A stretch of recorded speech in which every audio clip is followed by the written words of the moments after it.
തൃത്താല പട്ടിത്തറ സ്വദേശികളായ 2 പേര് മരിച്ചിരിക്കുന്നു. ഒരാൾ ആത്മഹത്യ ചെയ്തിരിക്കുന്നു, മറ്റൊരാളെ കൊല ചെയ്യപ്പെട്ടിരിക്കുന്നു.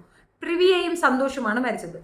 പ്രിവിയ ജോലിക്ക് പോകുന്ന സമയത്ത് പോയിരുന്ന സ്കൂട്ടിയിൽ നിന്ന് തീ പടർന്ന് മരിച്ചു എന്നാണ് റിപ്പോർട്ടുകൾ. പോലീസ് ആദ്യം അങ്ങനെയാണ് തെറ്റിദ്ധരിച്ചിട്ടുള്ളത്. പക്ഷെ കൊലപാതകമല്ല, ആത്മഹത്യയുമല്ല, പകരം ഒരു ആക്സിഡന്റ് ആയിട്ടാണ് പോലീസ് അതിനെ കൺസിഡർ ചെയ്യുന്നത്. വാസ്തവത്തിൽ അവിടെ നടന്നത് ആത്മഹത്യയുമല്ല, കൊലപാതകവുമല്ല, ഒന്നുമല്ല, ഒരു ദുരന്തമായിരുന്നു എന്ന് മാത്രമേ എനിക്ക് പറയാനുള്ളൂ.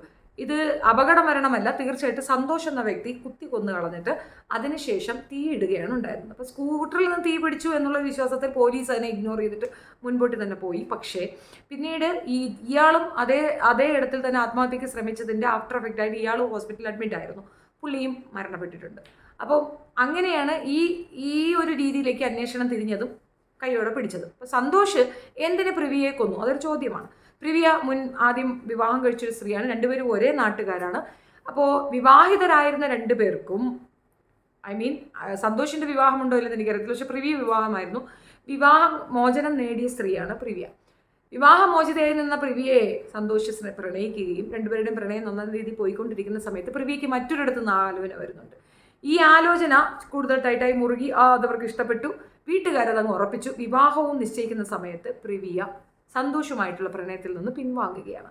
അതായത് തേപ്പിൻ്റെ ആഫ്റ്റർ എഫക്റ്റ് എന്താണ്?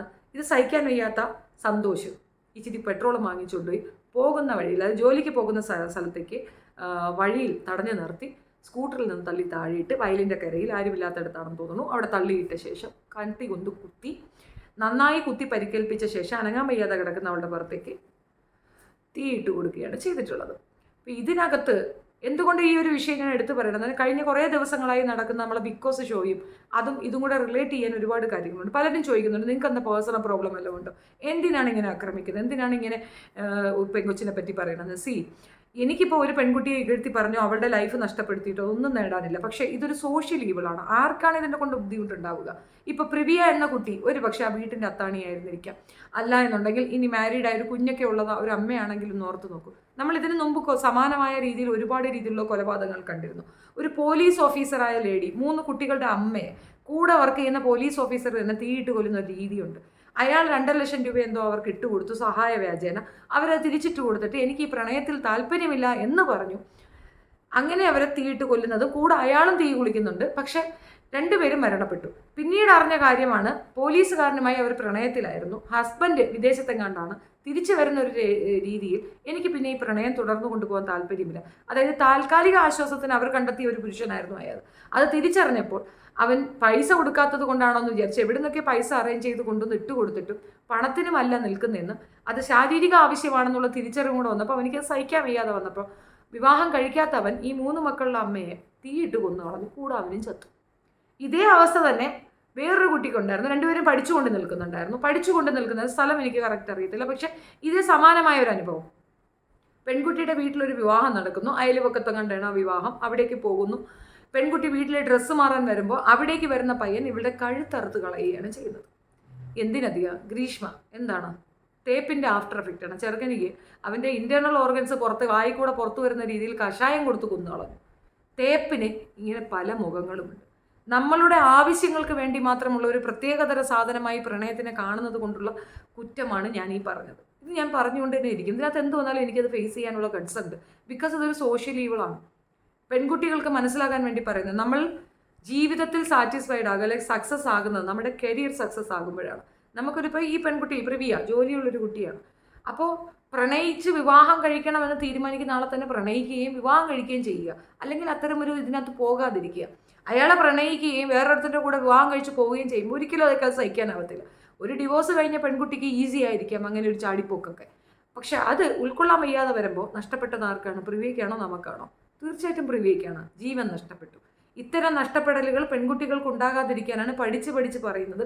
ഇത്തരം കുത്സിതങ്ങളിലേക്ക് പോയി തീരാതിരിക്കുക. ഒരു കമ്മ്യൂണിറ്റി ഇവിടെ ഡെവലപ്പ് ആയിട്ടുണ്ട്. എന്താണ് ആ കമ്മ്യൂണിറ്റി? ഇഷ്ടമില്ല എന്ന് പറയുന്ന പെൺകുട്ടിയുടെ മുഖത്ത് ആസിഡ് ഒഴിക്കുകയും ആ ആസിഡിലൂടെ മുഖം നഷ്ടപ്പെട്ട പെൺകുട്ടികളെല്ലാം കൂടെ ചേർന്ന് കമ്മ്യൂണിറ്റിനെ ഡെവലപ്പ് ആക്കി വെച്ചിട്ടുണ്ട്. അതിൽ ഒരു 90% പെൺകുട്ടികൾ അവർക്ക് ഇതുപോലെ പറ്റില്ല എന്ന് പറഞ്ഞ് അവരുടെ കരിയറിന് വേണ്ടി നിൽക്കുമ്പോൾ ഉണ്ടാകുന്ന ആക്രമണങ്ങൾ.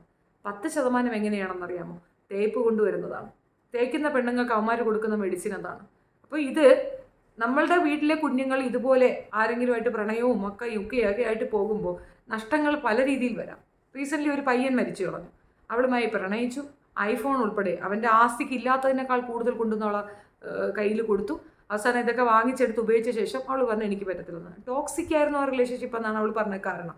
അത് താങ്ങാൻ വയ്യാതെ, അതായത് ആ തേപ്പ് താങ്ങാൻ വയ്യാതെ അവൻ സൂയിസൈഡ് ചെയ്ത് കളഞ്ഞു.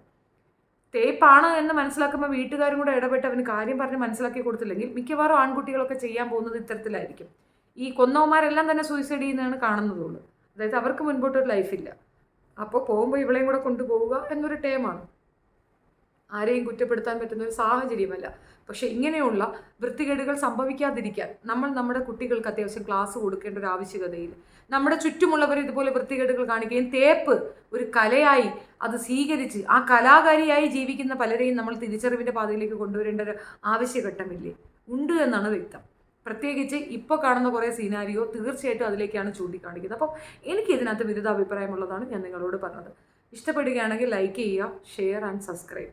നിങ്ങൾക്ക് എൻ്റെ ഈ ഒരു ഇതിനകത്ത് എന്തെങ്കിലും ഈ ഒരു വീഡിയോയിൽ പ്രസ്തുത വീഡിയോയെ പറ്റി എന്തെങ്കിലും വിമർശനങ്ങളോ അഭിപ്രായങ്ങളോ ഉണ്ടെങ്കിൽ തീർച്ചയായിട്ടും കമൻറ്റ് രൂപേണ അത് രേഖപ്പെടുത്തുക. മോശം കമൻറ്റുകൾ ഞാൻ ഡിലീറ്റ് ചെയ്യും. എൻ്റെ വിമർശനം എന്നല്ല ഞാൻ പറഞ്ഞത്, തെറി വിളിക്കുന്ന കമൻറ്റ്സ് ഞാൻ ഡിലീറ്റ് ചെയ്യും. അല്ലാത്ത കമൻറ്റ്സിന് എൻ്റെ ഇന്ന് മറുപടിയും ഉണ്ടാകും. And thank you so much. നിങ്ങളുടെ അഭിപ്രായം രേഖപ്പെടുത്തുമെന്ന് വിശ്വസിക്കുന്നു. Thank you.